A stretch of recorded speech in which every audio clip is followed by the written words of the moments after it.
I've been covering the Ange situation for a while because a lot of reasons. I'm a fan of him first and foremost. Every video I've done, I've not once said I would sack him. I've said I'd keep him. I think there's a lot of reasons for Tottenham's woes and the poor form, and I think he's included in that for sure, but I think there's a lot more to it as well. Anyway, with that being said, they beat Ipswich yesterday. Was it yesterday? Aye, they beat them 4-1 away from home. Comfortable win. That coupled with the fact that they beat... This is why I should really do my research before I actually just press record. Who did they beat? Man U. They beat Manchester United before that. Man United are not exactly... They're actually very similar to Tottenham right this season. Very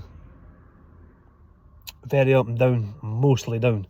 But listen, they beat them. So that as well, coupled with the results in Europe, which you were expected to win, but you still need to win. So I've noticed on TalkSport, We Are Tottenham TV, and every other channel that I used to watch, well, not used to watch, that I do watch, it's not really getting spoke about as much, Ange Postecoglou getting the sack, I mean, because he's in a good run of form. And when I've noticed when Tottenham win, or when they're winning, he doesn't seem to get much credit, but when they're losing, he seems to get all the blame. I mean, what's all that about? I don't think that's very fair, first and foremost. Second of all, it's wildly inaccurate. It's ridiculous. Why? It just doesn't even make any sense. If you get if you get criticism for poor results, you should get plaudits for good results.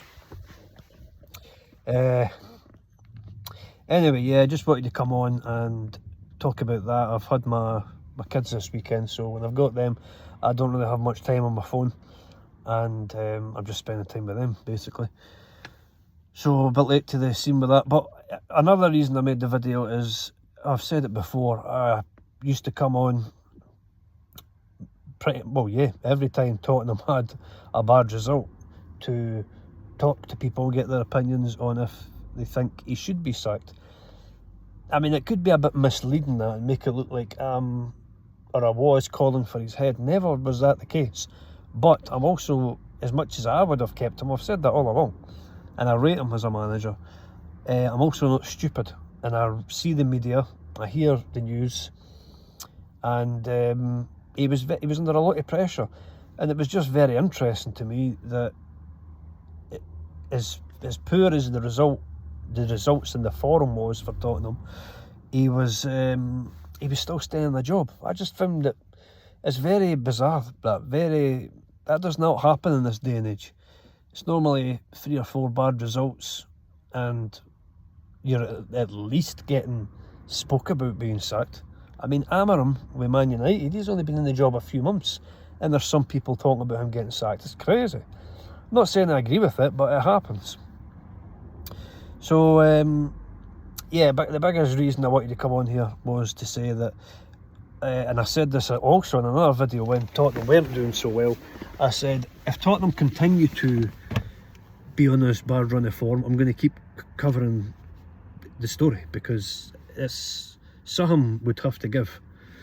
But now that they're playing pretty well and it's not really getting spoke about, I'm going to go cool on it until it's kind of, I don't know what you would call it. Like, it doesn't seem like a very probable thing to happen, basically, right now. So I'm not going to come on after every win they have and say, I think he's safe.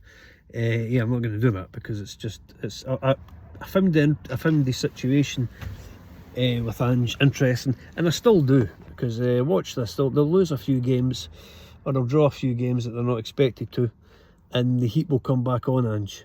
It's just very interesting when you think about it, how a lot of people seem to just want to blame him when it's bad results, but when it's good results, I'm not saying he doesn't get any credit, but he doesn't get the same amount of credit the same amount of credit he should get.